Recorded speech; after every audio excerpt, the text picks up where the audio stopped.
Okay, I received a question earlier today about how to take apart the two-spring motor on a Victrola, the 8th.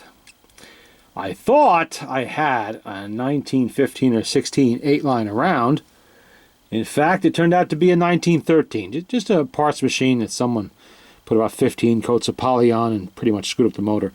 Being a 13, the motor in that one is a little different. That one has cotter pins, where this one has screws.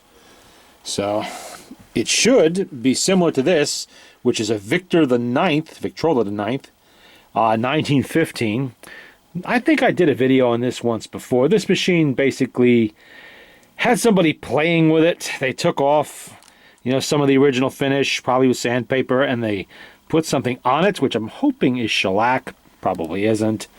And for some unknown reason, they sanded off all the brass. All the nickel plating on the machine, the tone arm, everything, even the lid stay. For some reason, they couldn't stand that nickel plating, and they just sandpapered it off of there, which is a real shame. Not that this machine couldn't be made into a perfectly good player, but, it just upsets me when I see people do stupid crap like that. But anyway, back to the motor. Now, that 1915 8 should have a motor fairly similar to this. The difference is going to be the springs are going to be smaller because this is a 9. The 9's got bigger springs. It should come apart the same way. Without a 15 in front of me, I don't know for 100% sure, and I just cannot remember what I did the last time I built one of those. Well, anyway, I'll go over with this motor just on the chance this is the type you have. Now here, on the pawl, you see that screw right there I'm pointing to? You have to take that screw out, soak this in penetrating oil, and gently work it off. Take a brass punch, put it here, and give it a few taps gently. Don't swing away at it.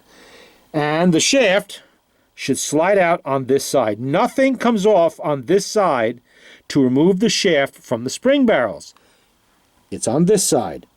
There's the screw, there's the shaft, there's the gear. Gear comes off. Shaft goes that way, slides out. Yeah, with really dry and old grease, you may have to play with it a little bit, shake it around a little bit, back and forth. It will eventually come out. And then we're going to move on. These things aren't exactly light. Let's see if I can prop it there. Right here, I'm going to point to it. There's a screw. Rotate the shaft, of course, so you can get a better angle. There's a screw. That screw comes out.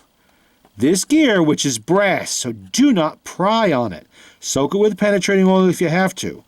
But you don't want to pry on this gear. You screw up those teeth, and you're going to have a lot of noise coming out of here.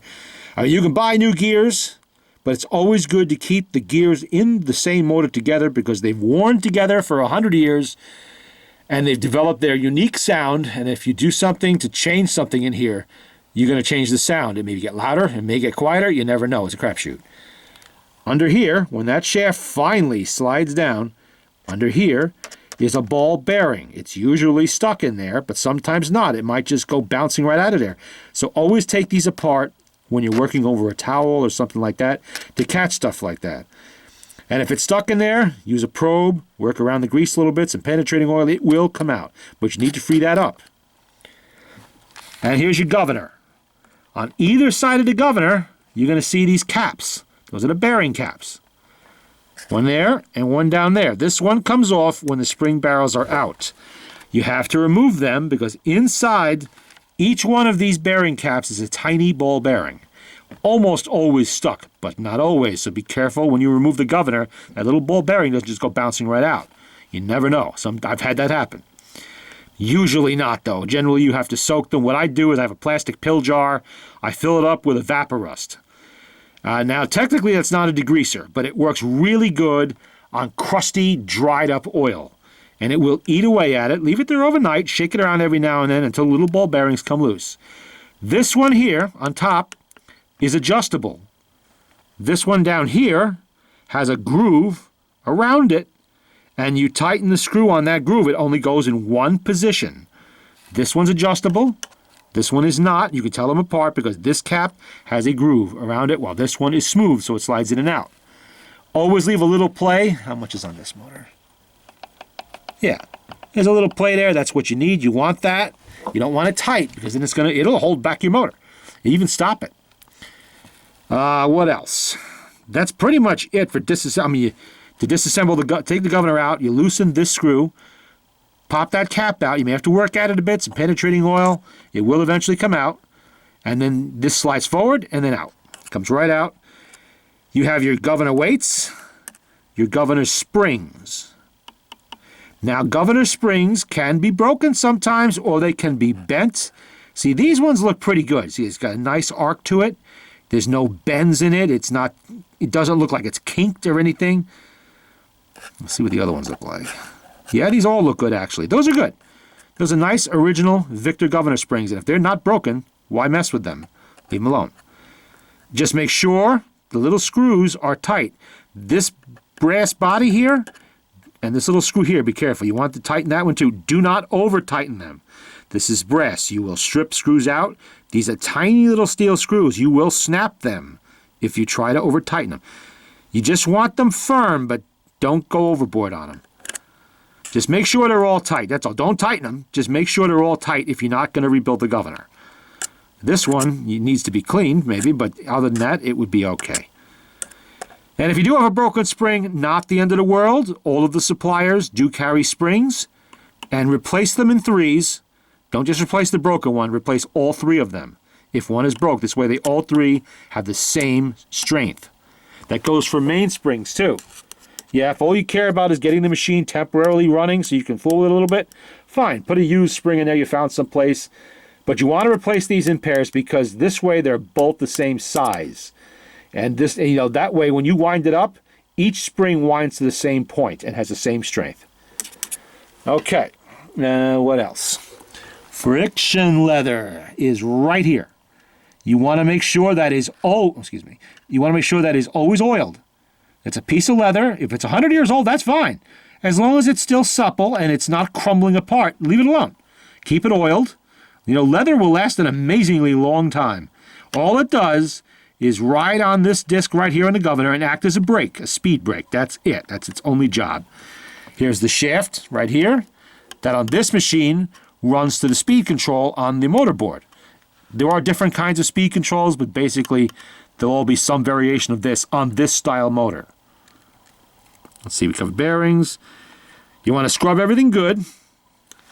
Do not use a wire brush unless it's copper, pure copper, not brass, because brass can be a little tough on brass gears, and never steel, because like I said, brass gears, this gear here is not brass on this model. It is on some, I think. Oh, maybe I'm misremembering that, but anyway, copper brush, pure copper brush, that'll do it. That'll get all this grease out of the little grooves, and you want all of that out of there. It's good to soak them, and once you have it all apart, toss it in a 5-gallon bucket with some solvent. Back in the day, they used gasoline. Gasoline in 1925, 1920, whatever, was like 55 octane. It was crap compared to what we have today. Volatile, yes, definitely volatile, but not nearly like the 93 octane we can get now or something like that. Vapors travel. If you have a bucket of gas, those vapors are going to find an ignition source. Work outdoors. Be careful. I mean, once the gas gets all nasty with oil and crap in it, it's less likely to vaporize like that and cause a problem, but you want to be careful anyway. What I like to use, unless the motor is really bad, I like to use kerosene. It's easier on things like the friction leather and other leather parts, and kind of lubes it up as it goes. It's an oil. And it works. You may have to scrub slightly harder, but it does get the job done. Now you notice this. There's 2 nuts on there. That is a cap screw, a lockdown screw. This is before the era of lock washers. So what they did was they tightened the first nut, and then they tightened the second one down on top of that to keep them from working out. A lot of times that second nut, for whatever reason, is missing. If it is, acquire some on eBay or something like that and put them on there. Under here, whoops, that little thing right there is a felt washer. There's one under each of these bolts. It's necessary to have it to maintain the proper alignment of the motor on the motor board and the crank and all of that. It's also a vibration isolator. You want that in there. Make sure they're there. If they're not, you can try making some. That's difficult because this is thick felt and very dense. Or try buying some on eBay. If someone is selling a motor cheap enough and it has the 3 felts in it, grab it. There you'll have it. Because I find a lot of times these machines have been messed with in the past. Little things like those lock nuts and the felt washers somehow get lost or separated from the machine. Or someone was just too damn lazy to put them back on. What else? Well, I'm not going to cover taking the springs out of the cans. There's other videos on YouTube that are perfectly good for that. And if you're not comfortable with taking the springs out, there are a number of people that will do it for you. You'll find them online. There's Walt Summers in Gettysburg Antique Phonograph. There's George Atlanta. Who was he? No, I keep forgetting the name of the man's outfit. Up there by the Great Lakes Antique Phonograph. Yeah, he'll do it for you. They charge for this service, but if you're not comfortable dealing with springs, or you just don't want to, they'll do it for you. Ship it up to them, the whole can. They'll pop the springs out, clean them, re-grease them, put them back in. If you want new springs, they can do that too. And if you're going to play a whole lot of records, maybe you want to do that. You never know. But at least they'll check the springs. It could be that they were replaced in the past, and they're good. Last couple of machines I did, I believe 2 of them had replacement spring sets in them from who knows how long back, probably 50, 60 years. But they were very strong still, brand new springs. Wouldn't have known that unless I'd taken them out. I think that pretty much covers it. Take the screw out here, slide out the shaft, and this just comes right out. Be careful, because once you slide the shaft out, that's going to want to, oh, I almost forgot. It'll come out. Always be sure, before you start taking anything apart on these motors, be sure that these springs are fully unwound. The way to do that is, on this one, you make sure the friction leather is not touching the governor. Spin the governor, see if she turns, and then just do that, just to feel if there's any tension on there. If these springs are wound, you're going to have a very hard time doing this. They're not going to want to do it. This one is fully unwound. You can move it around. Not a big deal. Because if you try to take that off with that spring under tension, it's going to release. All minute it clears the shaft here, this gear is going to release all that power, and it's going to tear the teeth up on both the shaft and the gear here. It's just going to rip them right up. Don't do that. Besides which, it may go bouncing across the floor too. So always make sure the springs are unwound. Usually they are. It's something that's good. I mean, obviously if the spring's broken, it's not going to be a problem. It's going to be unwound. That's usually something to do when the motor is still on the machine. Release the brake. Make sure that there's no power lift in there. And give it a good scrub. Don't leave old grease and nasty crud all over the motor. While you have it out, get all the dust bunnies off it, clean it up good. I think that pretty much covers the question, but hopefully this is the right one. If not, I'm going to go look at the 1913 motor, just on the chance that's what you have, because I don't have your machine in front of me. Very hard for me to tell. That's what happens. Old grease. Okay, as you can see, this 8, well, they did a weird refinish on this. You can see they didn't bother to take off the cigarette burns and all of that. They left them on there, and they just slapped poly all over the machine. Look how thick that is. That's a real shame. This is a 1913 Victrola to 8. Would have been a very nice machine if they left it alone, even if they left it original. You can see they didn't refinish under here, and it still looks pretty good under here, but they destroyed everything else. And they broke the crank, so I gotta kind of slip it out. See what they did. All right, let's turn this over. See, 1913 on the 8 apparently also had the floating horn. I wasn't entirely sure of that, because I recently discovered the 1913 9 did. The motor wood is actually broken. That can be re-glued, but not the end of the world. Okay. Here we go. This is what 1913 Victrola D8 has. Very simple 2-spring motor. And you can see how they left the governor. Isn't that interesting? No springs, no weights, nothing. Don't know what they were thinking. Maybe they were going to get to it later. You can see the similarities. 2 springs. These are smaller spring cans. And this one uses a smaller pawl gear back there. And this one uses a cotter pin running right through. I'm not sure that's original. Not sure at all. There could be a roll pin that was in there they took out and didn't put back. If that's the case, if you have this style motor, just tap that pin out. Use a punch. you know, a properly sized punch to go in there. Just tap it out. That's all you got to do. And then take that gear off and the shaft slides out. Same principle. They always leave a way, and Victor, having all the best patents, generally had a pretty easy way to do it. You can see that even the springs cans are popping apart on this. Well, if nothing else, this will be a parts machine for me or somebody else. It's a neat little motor, though. You can almost fit that inside the Victrola 4th case. Unfortunately, I don't have another year. I could swear I had one.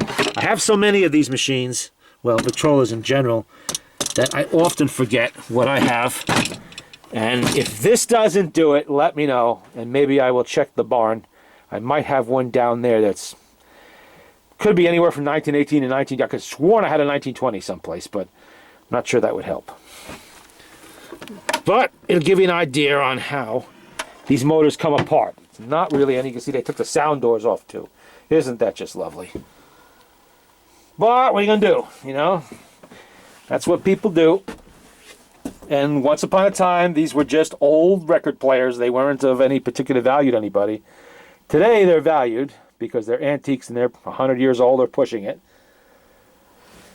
Nice decal on that one, too. Ugh. Why do they have to mess with the finish in such an unprofessional manner? But that's that. And there you go. There's your look at some Victrola motors. And these are the earlier style motors. This is pre-1917. In fact, the 1916 Victor IX that I'm working on has this very same motor in it. I just rebuilt that one.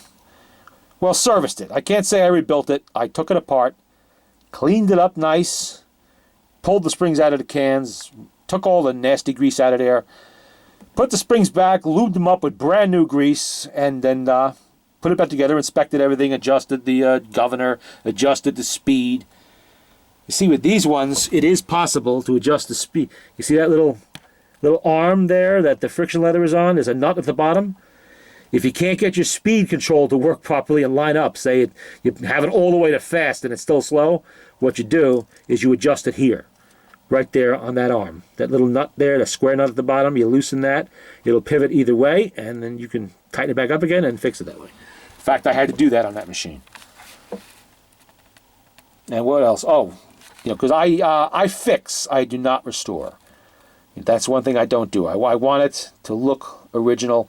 I don't want something that's completely restored and looks like it just came off the Victor dealer's lot and all of that. That's not what I'm into. So I fix, I do not restore. And these are such easy motors to work with. It really is a pleasure. Okay, we'll call it a night, because I got to tell you, it's about, I don't know, 29 degrees out here. This is why I don't work on my little workshop in the winter time. I have air conditioning for the summer. I do not have heat out here. It would cost too much to really do that. I work in the big shop at work, and that works out good. I have more room there anyway to spread out. And that's that.